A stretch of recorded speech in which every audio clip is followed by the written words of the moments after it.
Executing My Exodus with your host, Ashley D. Great afternoon, great evening, everyone. I am so elated that you decided to tune in tonight with me. I want to welcome you to episode 8 of Executing My Exodus with myself, your host, Ashley D. I know it's been a long time coming. I know some of y'all have been low-key fussing me out, but I want to say thank you so much for tuning in tonight and for your continual support. It's very encouraging, and I get the notifications from time to time that some of you have been watching some of my old episodes. I know I'm still new on the scene, but it's very encouraging to get notifications on my Facebook page letting me know that I have a few new views of my videos. So I definitely want to say thank you so much for your continual support of EME with myself. I am so elated, I'm so blessed, and I'm so grateful that you all are still continuing to support and follow me here on social media. I know it's been a minute, a long minute. I think it's about maybe 4 months since I've been up here, and I want to sincerely apologize. Life has been happening.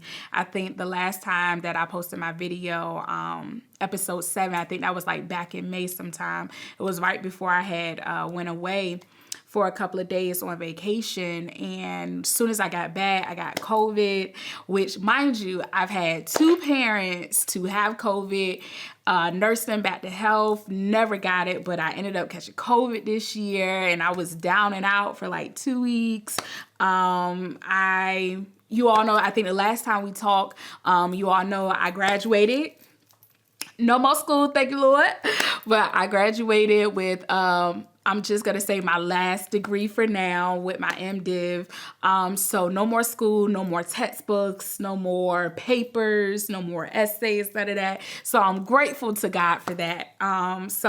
Lately I got sick with COVID when I got back after the last episode. I privately dated for a couple of months. If you know, you know. If you don't, it's okay. It's whatever. I am working a little part-time gig back at my old company, trying to make a few extra coins.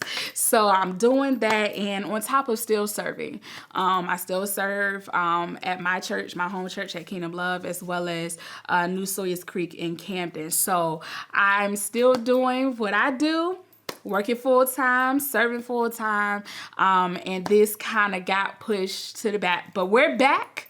We're back in business. You saw my flyer. We're back in business, okay? Every other Friday, I will be dropping a new episode. And little do you know that although I have been a little quiet the past couple of months, I have been writing a lot. I've been writing a lot of my thoughts and a lot of things that the Lord has dropped in my spirit during the past couple of months. And I'm just so excited to share those things with you on tonight. So again, I want to say thank you so much for tuning in to episode 8 of Executing My Exodus with Ashley D. So, before we go into this new episode, to the new topic, I do have to shine light on my last episode. So the last episode, we talked about the anxiety of waiting. So during that episode, I talked about the fact of many of us have goals, desires, wants, and needs for our lives. So we work hard to develop a plan and set benchmarks to kind of, activate our work behind our faith. But what happens when we're waiting for the Lord to give us additional instructions and he doesn't respond or move as fast as we would have liked him to? So, of course, those moments create the feelings of anxiety.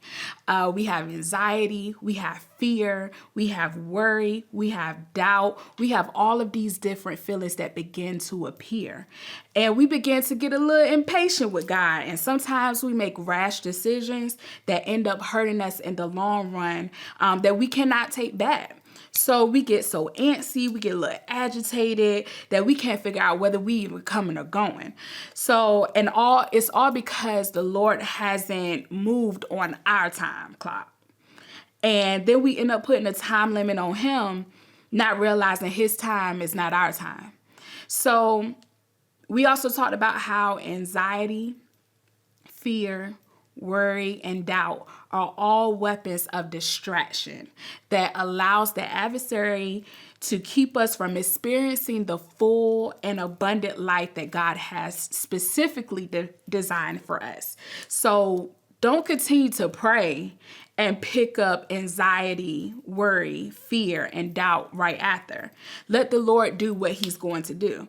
And so even when discussing these different things, it takes me back to the song that came out back in, I think, early 2000s, If You're Gonna Worry, Don't Pray, by Tony Terry and Deborah Wright and the Collective Group. Why pray if you're gonna worry right after? You either gonna pray or you gonna worry, but you can't do both. So that's one of the things that happens when we continue to carry the anxiety of waiting. We continue to have anxiety about waiting on the Lord to come to pass about the things that we consistently pray to him about. So some of the helpful tips that I discussed in the last episode that I believe we should all remember and keep in mind when minimizing or overcoming the anxiety that we have all felt. We should not allow anxiety that we feel to overpower the purpose of the wait. Because what we're feeling is only temporary. It's not permanent. Your temporary feelings do not equate to the will and promises of God. Let me say that again. Your temporary feelings of anxiety, fear, worry, and doubt do not equate to the will and promises of God. So don't allow the anxiety that you feel to overpower the purpose of the wait. Another tip that I want you to keep in mind is if you haven't received an answer from God, it is okay to stand still and continue to wait on his instructions. I know it's hard because it's not happening fast enough for you. You be ready for him to work just like that, but you have to practice patience and wait on him. Sit at his feet if you have to. But do not, if you haven't received an answer from him, it is okay to stand still and sit at his feet. Another tip that I want to bring to your attention is just because there is a delay in his response, it doesn't mean he has denied your petition. Delay does not mean denied. So just because it's a little halt, it's a little dramatic pause, it doesn't mean that he has denied your petition. And then lastly, while waiting, learn how to be content with where you are and trust who he is. I promise you that if you put your trust in him, he will give you more than what you ever asked or thought of. So keep those things in mind when you begin to feel the anxiety in your heart, when you begin to feel overwhelmed and like, Lord, I pray to you about this, I pray to you about that, and nothing seemed to happen. Keep in mind, do not allow that anxiety to overpower you. Don't let it keep you in fear. Don't let it keep you in doubt or worry about who he is. God continues to show us how great, how awesome, how powerful he is. So do not allow anxiety to consume you. Instead, wait patiently on him. So that goes into what we're going to talk about tonight. I want to talk about the purpose of the wait. Now, originally, when I wrote this, or when I began to write notes for this episode, and I started writing these notes back in May when I was talking about the anxiety of the wait. I had initially planned to do everything in one episode, but I think we need a couple of parts in this. So this is just going to be part one. So we're talking about tonight, the purpose of the wait, part one, hashtag Lord Prepare Me. So you all know when we talk about these topics, I like definitions. I want us to be clear about what we're talking about. So if we dissect the definition of purpose, purpose means the reason for which something is done or created or for which something exists. the aim or intention of something. And then when we break out the definition of waiting, waiting means the action of staying where one is or delaying action until a particular time or until something else happens. Remain in readiness for some purpose.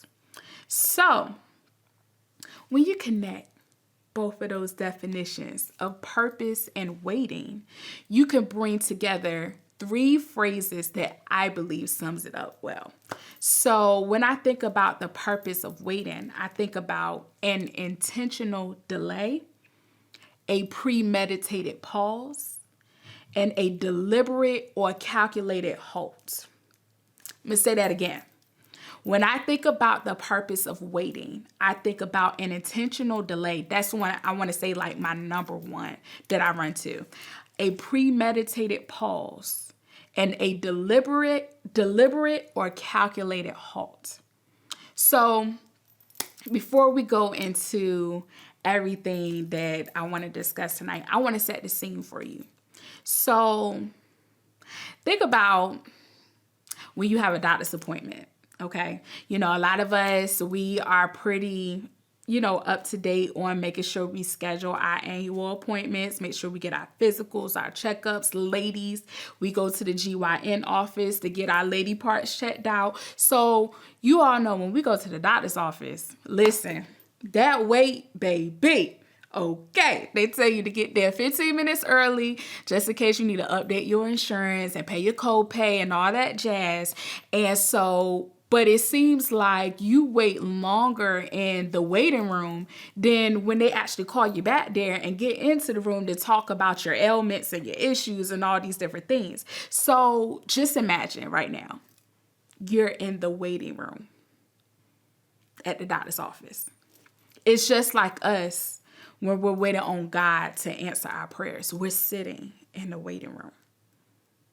We're sitting in the waiting room on pins and needles, waiting for the Lord to call our name out, to release the blessings that we either sought him about or believe we deserve.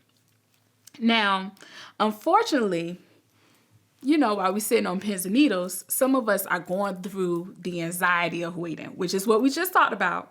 We're going through the anxiety of waiting on the Lord. And we begin to ask him questions like, Lord, what's taking you so long to answer me? Everyone else has what I want. So why haven't you given it to me? Why haven't you given me what I'm asking for? When will it be my turn? Listen, I done said that a couple of times in my past. When will it be my turn? They have this, they have that. That's what I prayed to you about. You gave it to them. Did you overlook me, Lord? You begin to ask those questions. When will it be my turn? Which is what I want to talk about tonight.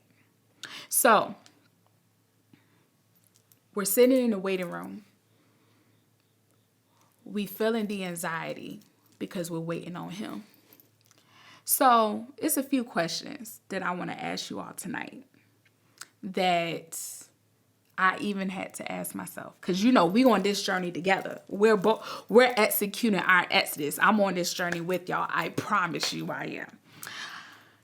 The proposed questions that I have for y'all tonight is it possible that some of us are still sitting in the waiting room because we are nowhere near ready, nowhere near physically, emotionally, mentally, or spiritually ready for the things that we are petitioning God for? And is it possible we are waiting for our name to be called to receive a blessing that we're not ready or equipped enough to handle in this season? Let's back up. First question again. Is it possible, while we're sitting in the waiting room, is it possible that some of us are still sitting in the waiting room because we are nowhere near physically, emotionally, mentally, or spiritually ready for the things that we are petitioning God for? And also, is it possible we are waiting for our name to be called, to receive a blessing that we're not ready or equipped enough to handle in this season? I want to give y'all a moment to think about that, because that's some real stuff. Those are some intense questions. If our answers are yes to either one of those questions, are we man and woman enough to admit that we're asking God, what we're asking God for is premature or impulsive to where we are now? Again, if our answers are yes to either one of those questions, are we man and woman enough to admit, and you know we have a hard time admitting some things, but are we man and woman enough to admit that we're asking God, what we're asking God for is premature or impulsive to where we are now? I want you to think about that. Now, immediately, the saints will argue and quote scriptures like Romans 4:17, call those things which be not as though they were. And then Matthew 21:22, if you believe, you receive whatever you ask for in prayer. Now listen, born and raised on all that, believe in all that, proclaim all that, decree, declare, will say all that and then some. However, at what point will we step all the way back and assume some responsibility for the delay in our blessings or the things that we're asking God for? Sometimes we delay what we're asking God for or what God wants us to have because of our impromptu actions and decision making. We're putting a blame on God, but most of the time, we're more of our own holdup than He is. So I want you to consider that.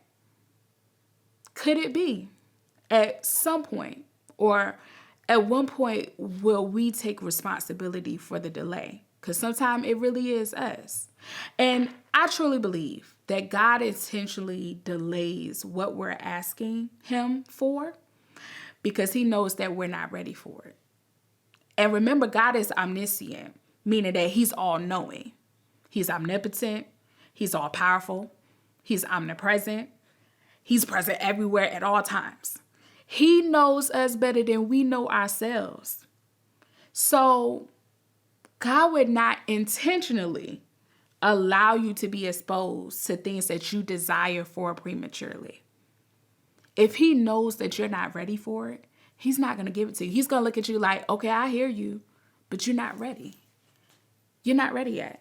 So my bottom line to all of this that I have said so far is, I want to bring this to your attention because it's going to challenge us to do things differently. And what I mean is, in the same breath that you are crying and petitioning God about what you want to happen in your life and what you want Him to give you, of course, you know, we want Him to give us the desires of our heart. But in the same breath that you are crying and petitioning God about what you want to happen in your life, have that same energy to ask Him to prepare you for the things that you are asking Him for. While you are sitting in the waiting room, waiting on the blessings of God, ask and allow Him to mold you, shape you, and cultivate you into what He wants and needs you to be in that season. The purpose of the waiting room is not only for you to wait for your name to be called, but it can also serve as the potter's house for everyone to be changed. So my biggest thing that I want you to get out of this is, and I know we say this all the time, have that same energy. That energy, Lord, I need you to do this. I need you to do that. I need you to work on my behalf. Have that same energy and ask the Lord to prepare you for the things that you are asking Him for. Hashtag Lord prepare me. So let's be real.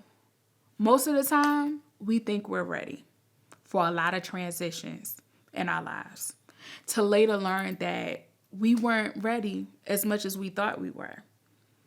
No shade or disrespect to my seasoned saints. Disclaimer, no shade or disrespect to my seasoned saints and to anybody that hears this.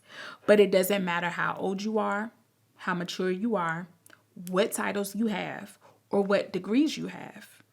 We are all being molded, shaped, and cultivated by God daily. And that's because we change, because the seasons change. As time changes, we're changing. So again, it doesn't matter how old you are, how mature you are, what titles you have, or what degrees you have. We are all being molded, shaped, and cultivated by God daily. That goes back to the old saying that maturity doesn't come with age, but it comes from time, experience, and the cultivation that God does on each of us throughout our lives. And so when I say all that, I pray that you receive all that in love, because it's true. We all change. God, allow him to mold you. Allow him to shape you. That's who he is. He's the potter. We're the clay. So I pray that you receive that in love. No shade and no offense to my seasoned saints, because they might feel some type of way. Don't cast me out. But I mean that. It doesn't matter how old you are. We all have to be cultivated by God daily. So ask God to help prepare you for the next adventures of your life. Ask God to shift your way of thinking, shift and heal your heart, and restore your spirit, that you will be filled with his presence. So let's bring it home, really bring it home to where we are in our lives now, okay? So some of us ask God for a new start in our lives, right? How are we asking God for a new start in our lives, but we're still holding on to the past that we don't want to let go? Make that make sense. Or sometimes we ask God for a better car, better job, better home, these material things. So let's start with a better car. Why would the Lord bless you with a better car if you can't even keep up the maintenance on your car and you constantly behind in your car note? Okay, so the better job.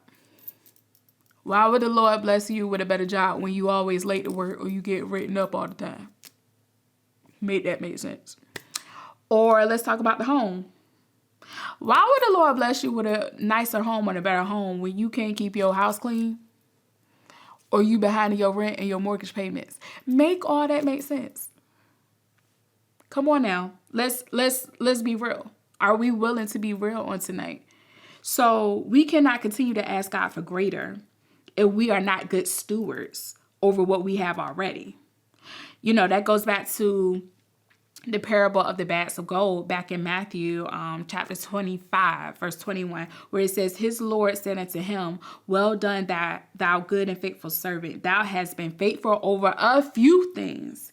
I will make thee ruler over many things. Enter thou into the joy of the Lord. So you have to be a good steward on what you have now before he blesses you with greater. So we must show God that we are willing to be changed and cultivated and equipped by him to receive and access the blessings he has for our lives. Right? True. Amen. So, words of encouragement on tonight. While you are praying about what you need, ask the Lord to prepare you for those things, for those needs during your season of waiting. So again, like I said, the energy that you have to pray to him about all the things that you feel like you need in your life, incorporate in your prayer, Lord, help me, prepare me to be able to handle those things. When you finally release those things to me, prepare me so I know how to handle it when you actually give it to me. Surrender yourself and allow him to mold you, shape you, and cultivate you. Let him cultivate your mind and your spirit for the plans that he has strategically designed for your life. No longer be in the space of being ill prepared, but allow him to prepare you for the next season. It's time out for being ill prepared. We need to mean business about what we're asking God for. No more being ill prepared. No more. No longer be in the space of being ill prepared, but allow him to prepare you for the next season. And no longer sit in anxiety and in the place of stagnation, but consistently make productive use of your time during this waiting period of your life. I'm going to repeat that again. No longer sit in anxiety and in a place of stagnation, but consistently make productive use of your time during this waiting period of your life. Because without internal and external preparation, you will mishandle or forfeit the things that he has for you. Don't lose or delay your blessings because of your irrationality. Say that again, that sounded good. Without internal and external preparation, you will mishandle or forfeit the things that he has for you. So don't lose or delay your blessings because of your irrationality. That was good. I'm going to put that on a poster.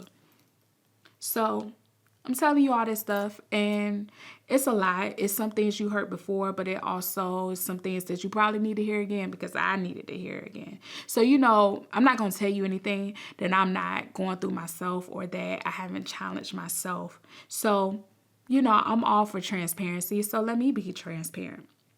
So as you all know, I'm single, and I desire to be married one day and have a family in due time.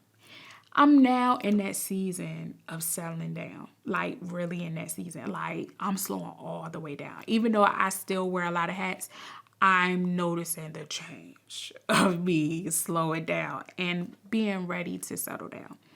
So I have a habit of doing self-evaluation on myself often. And I have to be honest and say, I got issues just like you do. So some of the issues that I have, one issue I will say in regards to being single and wanting to be married one day. So one issue that I never had was being domestic. Never had an issue with being domestic or working hard. Everybody that's connected to me know that I was born old school, like old school. Like I still wear a slip underneath all my dresses. I don't care if it's a church dress or a casual dress. I wear a slip with everything. That's how old school I am. If you don't know what a slip is, I don't know who raised you, but you need to get connected to an old mama to teach you, ladies. I'm just saying.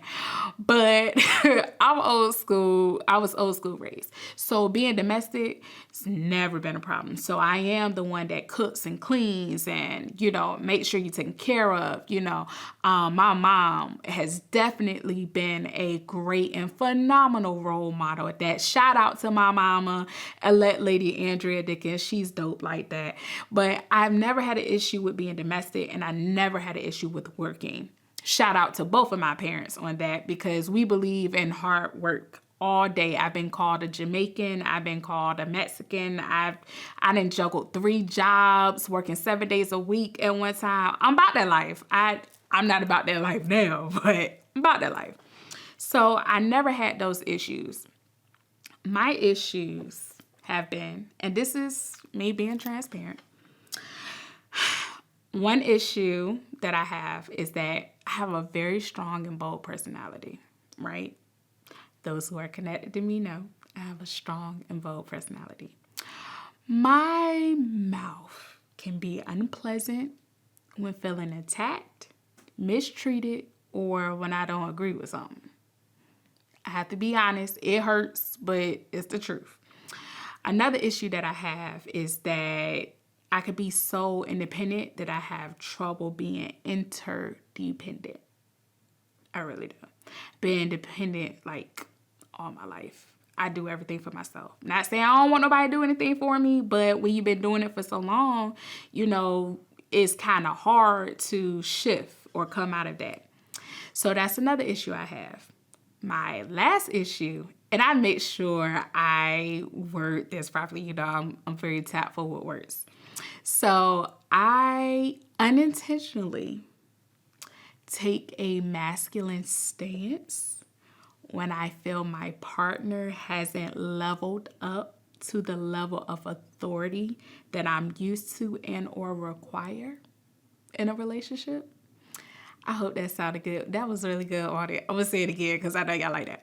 So I unintentionally take a masculine stance when I feel my partner hasn't leveled up to the level of authority that I'm used to and or require.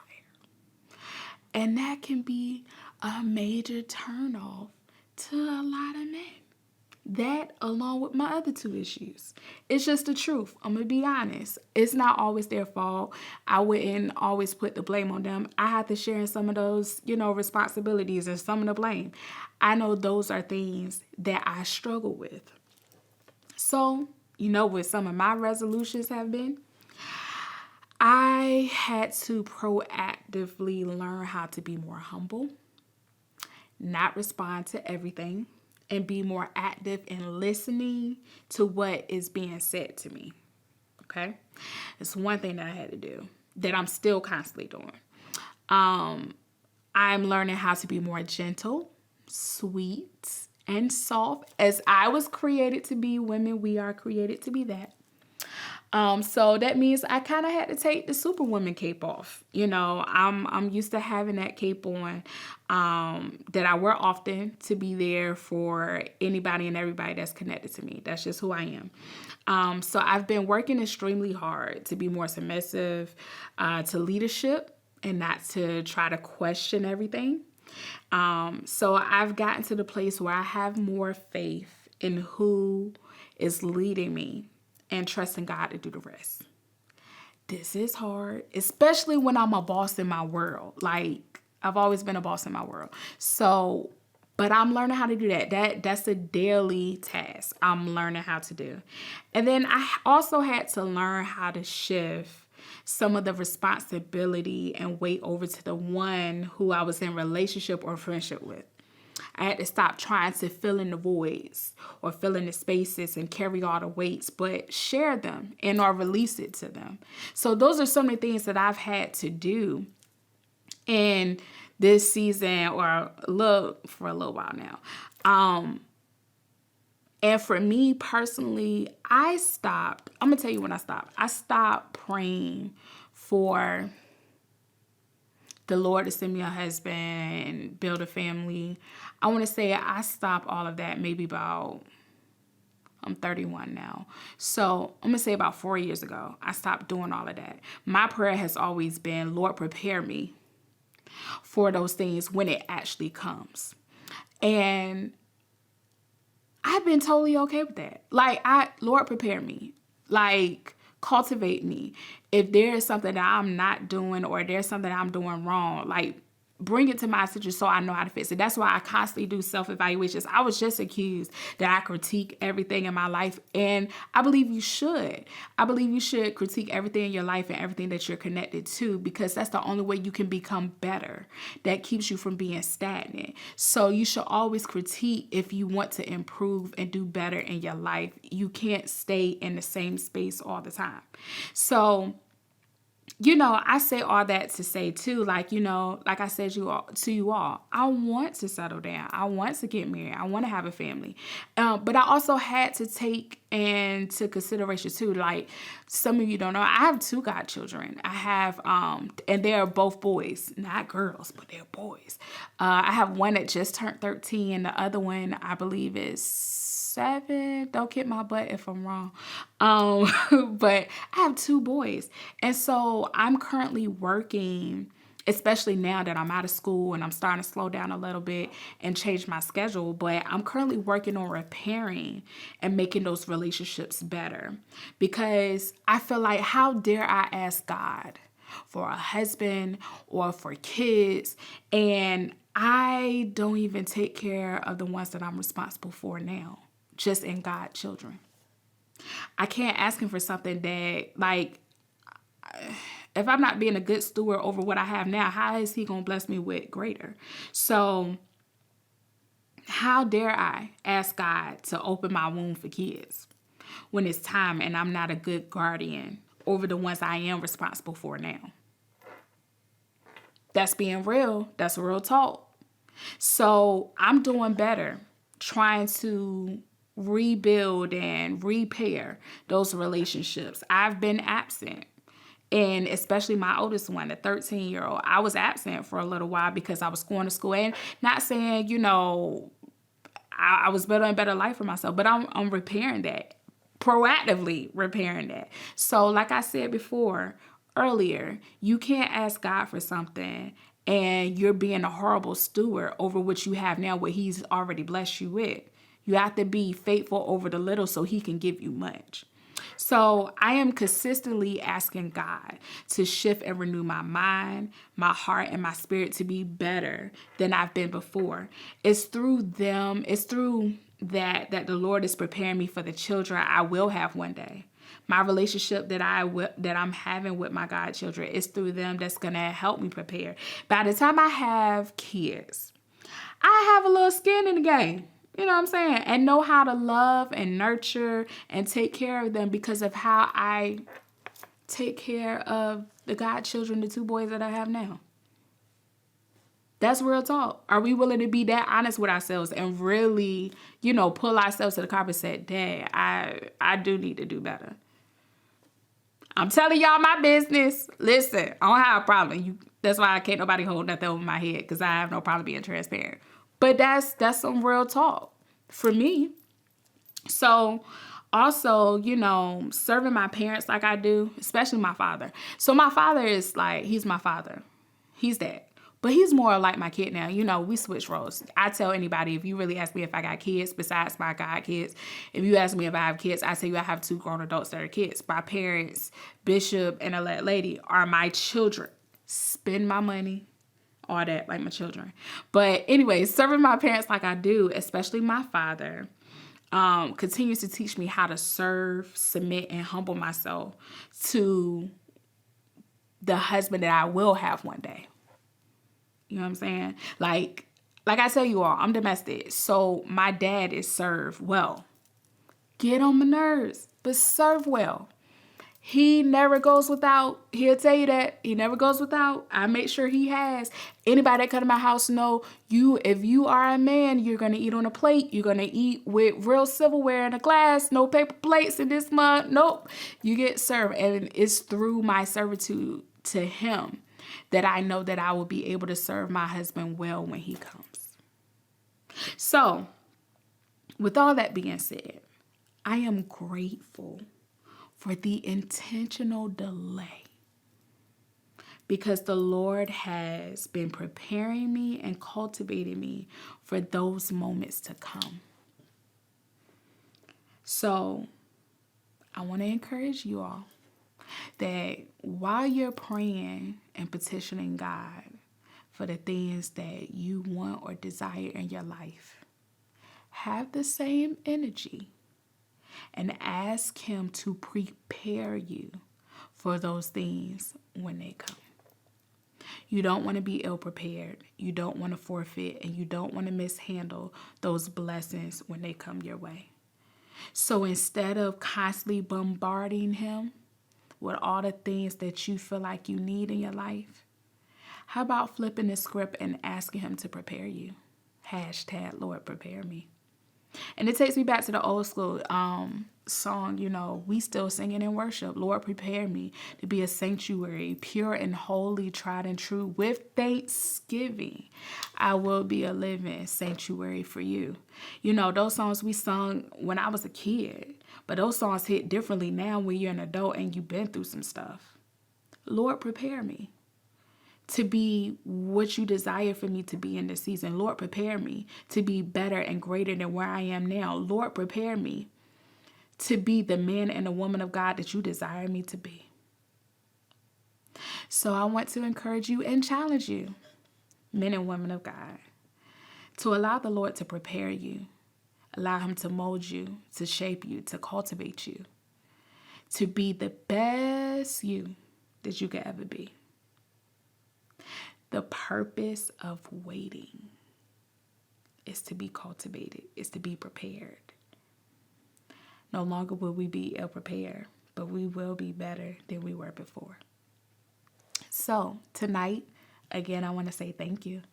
Thank you for tuning in to episode 8 of Executing My Exodus with myself. And as I always say to you all, especially in my prior episodes, we're doing this together. I don't claim to be perfect. I don't claim to be a professor or knowing anything. I am a servant. I am a vessel. I am a Christian just like you that's just trying to make it. That's still trying to take a step foot forward and do things differently and do what it is that God has called me to do. So we're in this together. You're my brothers. You're my sisters. We're here just trying to be better representatives of him. And so the only way we can be better representatives of him is if he continues to prepare us for those things that we desire for and that he wishes to give to us when it's time. So again, I thank you so much for tuning in to episode 8. I'm so excited. We're back in business here, Executing My Exodus with your host, Ashley D. I hope something was said to bless you, to challenge you, to push you forward, to give you some energy and some zeal to say, listen, we're going to do this differently. Lord, prepare me. Lord, I am surrendering myself to you to cultivate me, to mold me, and to shape me into what you desire for me to be. So I hope something was said that encouraged you tonight, because Lord knows if it didn't encourage you, it encouraged me to keep going and to keep pushing. I love you with the love of Christ. I hope to see you in 2 weeks. Listen, I got so much that I got written down. Don't be surprised if I drop another episode next week versus 2 weeks from now. So keep that in mind. Okay, I'm ready. Back in business, Executing My Exodus with your host, Ashley D. I love you with the love of Christ. I hope you have a beautiful Friday night. God bless you.